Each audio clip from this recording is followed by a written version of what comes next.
ओम नमो भगवते वासुदेवाय।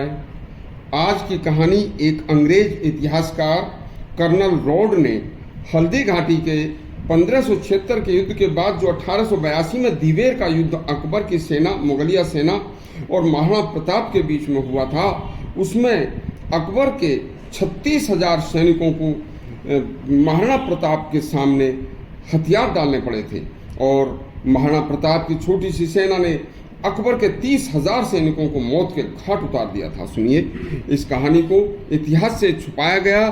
सुनिए, ये कहानी बड़ी मार्मिक है। आज इस इतिहास की इस घटना को जो सुनाने जा रहे हैं, यह घटना मुगलों की पराजय और भारत के वीर शिरोमणि हिंदू धर्म के रक्षक सनातन के सूरवीर महाराणा प्रताप के शौर्य की सच्ची कहानी है।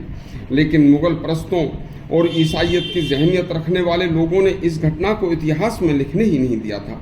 इस कहानी को सुनकर पढ़कर हमारे नौनिहालों का गर्व से सीना चौड़ा हो जाता था। हो सकता था मातृभूमि के लिए कुछ करने की मानसिकता को बढ़ावा मिलता। 1576 में हल्दी घाटी के युद्ध के बाद महाराणा प्रताप ने अपनी नई सिरे से सेना को संगठित करके उसे 2 भागों में विभक्त किया और विजयदशमी दशहरे के दिन वीर शिरोमणि महाराणा प्रताप ने राजपूतों से छीने हुए 6 किलों को मुगलों से मुक्त कराने के लिए गुरिल्ला छापामार युद्ध नीति को अपनाकर हल्दी घाटी युद्ध के बाद अकबर ने अपने सगे चाचा सुल्तान खां को दिवेर सहित उन सभी 6 किलों की बागडोर सौंपकर पूरे राजपूताना क्षेत्र का शासक बना रखा था। सुल्तान खां अति क्रूर इंसान था। उसने अपनी नीति के तहत मुगल सेना की 6 चौकियां बना रखी थीं, जिनका कार्य हिंदुओं को जबरन कुचलना और मुसलमान बनाना था। तब महाराणा ने भी अपनी युद्ध नीति के तहत अरावली पर्वत के दुर्गम भटकाव वाले रास्तों से जाकर सुल्तान खां की सभी चौकियों को ध्वस्त करके अपना भगवा झंडा लहरा दिया था। उन चौकियों पर तैनात मुगल सेना के 30,000 सैनिकों को मौत के घाट उतार दिया था।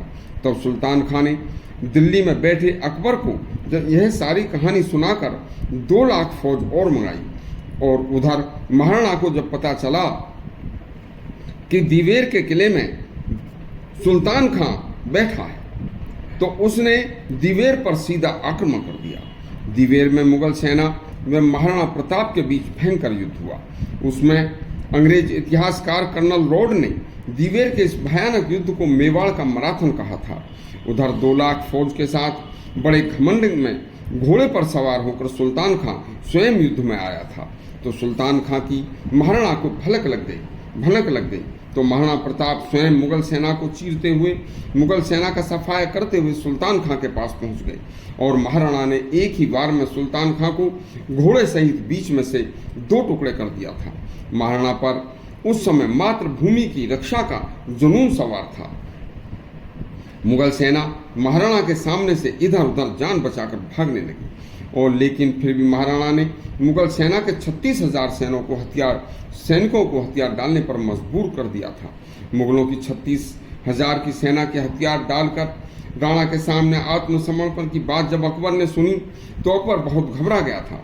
फिर ऐसे सुनहरे वक्त पर महाराणा ने एक बार फिर राजपूत राजाओं को से अकबर का साथ छोड़कर अपने समझाया कि वे एक बार मुझे मौका दें, मेरे साथ आ जाएं। सभी उस समय राजपूत राजा, लेकिन उस समय भी राजपूत राजा उस अकबर अनपढ़ को छोड़ने के लिए तैयार नहीं थे। विदेशी विधर्मी के साथ लगे रहे।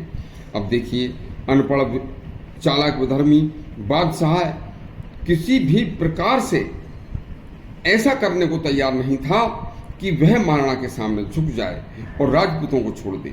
अकबर हमारे एक वीर योद्धा महाराणा से इतना डरता था कि कभी युद्ध में महाराणा के सामने ही नहीं आता था। महाराणा प्रताप का तो नाम सुनते ही महाराणा से अकबर यमराज की तरह डरता था, जैसे आदमी यमराज से डरता है। इस सत्य घटना का इतिहास में एक शब्द भी किसी ने नहीं लिखने दिया, जबकि हमारे वीरों की, सनातन धर्म के रक्षकों की ऐसी घटनाएं इतिहास में बच्चों को पढ़ाई जानी बहुत ज़रूरी थी। आगे भी इस तरह की सच्ची इतिहास की घटनाएं सुनने के लिए हमारा चैनल सब्सक्राइब करें और घंटी दबाएं। धन्यवाद।